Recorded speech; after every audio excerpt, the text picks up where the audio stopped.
শুরুতেই থাকছে সংবাদ শিরোনাম। সরাইলে নিষিদ্ধ ঘোষিত যুবলীগের বিক্ষোভ মিছিল, এলাকায় চাঞ্চল্য।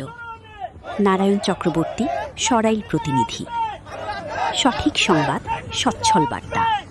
www.dailyদেশবার্তানিউজ.com। ব্রাহ্মণবাড়িয়া জেলার সরাইল উপজেলায় কার্যক্রম নিষিদ্ধ ঘোষিত বাংলাদেশ আওয়ামী যুবলীগের উদ্যোগে বিক্ষোভ মিছিল অনুষ্ঠিত হয়েছে।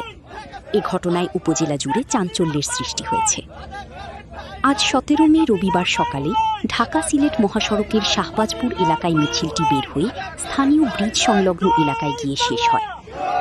সূত্রে জানা গেছে, সরাইল উপজেলা যুবলীগের সদস্য শেখ মোহাম্মদ মুন্নার নেতৃত্বে মিছিলটি অনুষ্ঠিত হয়। মিছিলে অংশগ্রহণকারীরা শেখ হাসিনার প্রত্যাবর্তন দিবস উপলক্ষে বিভিন্ন স্লোগান দেন।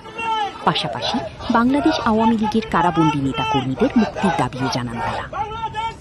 মিছিলে অংশ নেওয়া নেতাকর্মীরা দেশের তেল গ্যাস সংকট, বর্তমান সরকারের বিভিন্ন কর্মকাণ্ড, স্বাস্থ্যখাতে অব্যবস্থাপনা এবং হামিদ টিকার সংকট নিয়ে ক্ষোভ প্রকাশ করেন। এ সময় বিভিন্ন দাবিতে স্লোগান দিতে দেখা যায় অংশগ্রহণকারীদের। এ বিষয়ে সরাইল থানার ভারপ্রাপ্ত কর্মকর্তা ওসি মোহাম্মদ মঞ্জুর কাদের ভূঁইয়া বলেন, বিষয়টি আগে থেকে আমাদের জানা ছিল না। মিছিলের খবর পাওয়ার পর সঙ্গে সঙ্গে পুলিশ কাজ শুরু করেছে। ঘটনায় জড়িতদের শনাক্তে তথ্য সংগ্রহ করা হচ্ছে এবং অভিযান অব্যাহত রয়েছে।